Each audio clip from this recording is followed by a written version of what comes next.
ng sasakyan. Tara, panoorin mo ito! Hi guys, for today's video, tuturuan ko nga muna kayong magmaneho ng sasakyan. Una nga muna natin gawin ay syempre bubuksan muna natin ang pintuan para tayo makasakay. Mariosep! Alam kong mas nakakarami na ang nakakaintindi sa inyo kung paano magmaneho ng sasakyan. Siyempre, doon tayo muna sa gustong matuto para may mapulot sila sa gagawin kong video na ito. Kapag naupo na kayo sa driver's seat, unang gagawin nyo ay aapak kayo sa brake. Kung nakikita nyo ay dalawang apakan lang yan. Ang ibig sabihin yan ay automatic transmission ng sasakyang minamaneho. Kaya kapag nasakay ka sa sasakyan ng iyong manliligaw o shoot at nasilip mo ang sasakyan niyang minamaneho, pwede mong sabihin sa kanya, ay alam ko na, automatic.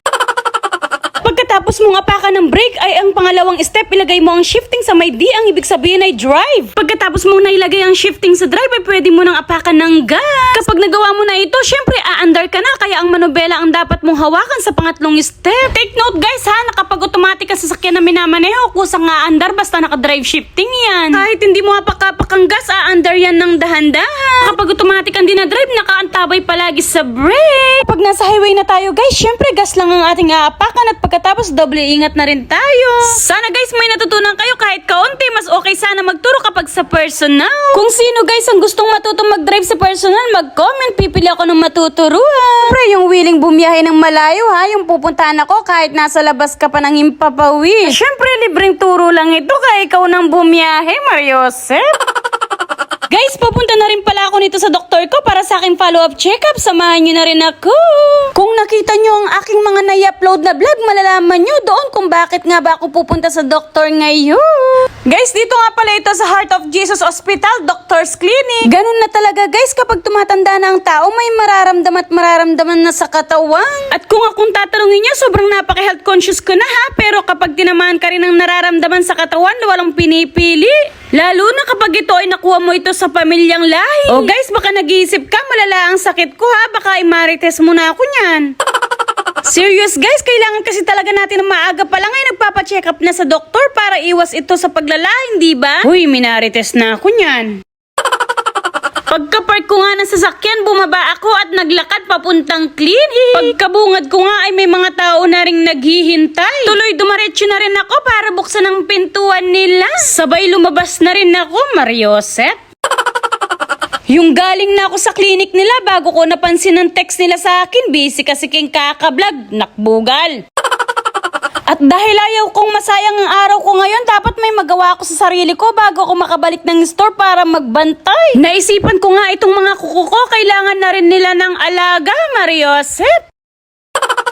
Kaya naisipan kong dumiretso ng Walter Mart para maghanap ng spa para sa aking mga kukong di napapansin. Sa totoo lang guys, kung minsan nauubusan din ako ng time para sa pamper ng aking mga kuko. Kaya ngayong araw na to, sige, pamper time kahit pampers ko pa. At syempre, kasama rin sa pagmamaneho ang paunahin ng mga taong tumatawid bago na ikaw driver ang mauna. Syempre, di baling mahuli na ako, wag lang akong mauna. Masarap pang mabuhay, Mariosep.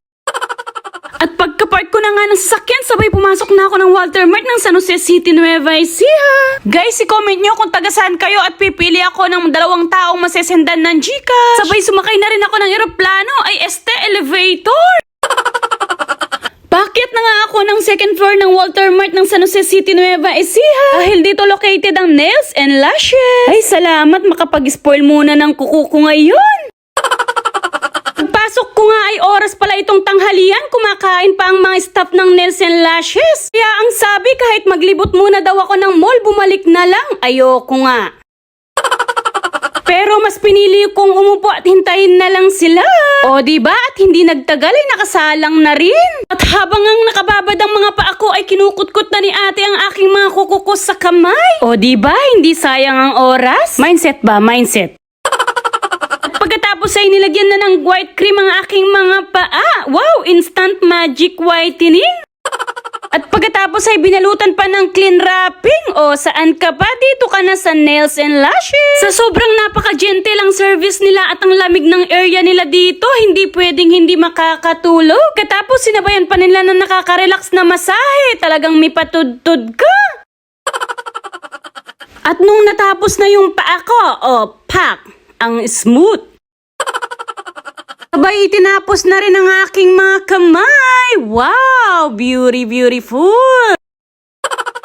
Thank you, Nails and Lashes. Wala akong masabi sa service nyo. Ang galing! At biglang nakaramdam ako ng gutom. Sabay bumili nga muna ako ng kakainin dahil naalala ko, di pa pala ako nangalian. Mariosep, ne?